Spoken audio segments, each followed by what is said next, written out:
الرحمن الرحیم۔ نماز کے متعلق ایک بڑی اہم چیز جو ایک معمولی سی لاپرواہی کی وجہ سے ایک غلطی ہم سے ہوتی ہے اور جس کی وجہ سے پوری نماز ضائع ہو جاتی ہے۔ عموماً ہم جب مسجد میں آتے ہیں اور جماعت کھڑی ہو، امام رکوع میں ہو، تو ہم جلدی سے بھاگتے ہوئے آتے ہیں تاکہ ہمیں یہ رکعت مل جائے یا رکوع مل جائے، اور اس جلدی میں ہم تکبیر تحریمہ جو کہ نماز کا ایک فرض ہے اور تکبیر رکوع جو کہ سنت ہے، یہ دو تکبیرات کہنا لازمی ہے۔ جب ہم جماعت میں شامل ہوتے ہیں تو پہلے تکبیر تحریمہ کہتے ہیں، جب ہاتھ کانوں تک اٹھائے جاتے ہیں اللہ اکبر کہہ کے، پھر دوبارہ سے اللہ اکبر کہہ کر ہم نے رکوع میں جانا ہوتا ہے۔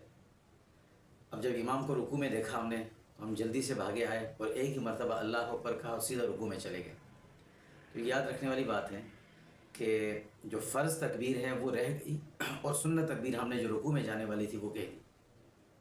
اور نماز کے فرائض میں سے جو فرض رہ گیا تو نماز نہیں ہوتی۔ اس لیے یہاں اس موقع پر ایک غلطی تو یہ ہوتی ہے، اس کا خیال رکھنا چاہیے کہ کھڑے کھڑے ہو اللہ اکبر ایک مرتبہ، پھر دوبارہ سے اللہ اکبر بغیر ہاتھ اٹھائے اور رکوع میں جانا چاہیے۔ دوسری غلطی یہاں ہم یہ کرتے ہیں کہ ہم اس جلدی میں کہ ہمیں یہ رکوع مل جائے، رکعت مل جائے، اور جب ہم بھاگتے ہیں، بھاگتے ہوئے آئے اور امام کو رکوع میں دیکھا، اللہ اکبر کہہ کر ہم رکوع میں چلے گئے، اور اسی اثنا میں امام نے رکوع سے سر اٹھا لیا، ہم رکوع میں ان کے ساتھ شریک نہیں ہو سکے اور ہماری نگاہ بھی ان پر پڑی نہیں ہے۔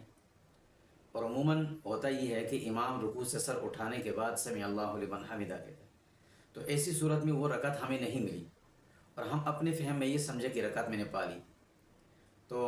امام کے سلام پھیرنے کے بعد پھر یا وہ رکعت ہم نہیں پڑھتے جو جس رکعت میں ہم شامل ہوئے، اس طرح وہ رکعت بھی ضائع ہو جاتی۔ تو ایک پوری رکعت اگر ضائع ہو گئی تو اس سے نماز ضائع ہو جاتی ہے، نماز ہوتی نہیں۔ تو یہ وہ غلطیاں ہیں جو جلد بازی میں ہم سے ہوتی ہیں،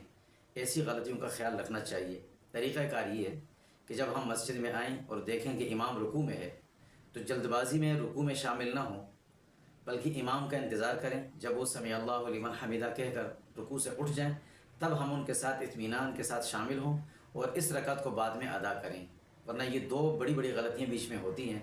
یا تو تکبیر تحریمہ رہ جاتی ہے اور یا جو ہے وہ رکوع ہی نہیں مل پاتا، ہم سمجھتے مل گیا، اور یہ بڑی غلطیاں ہوتی ہیں، اس سے نماز ضائع ہو جاتی ہے۔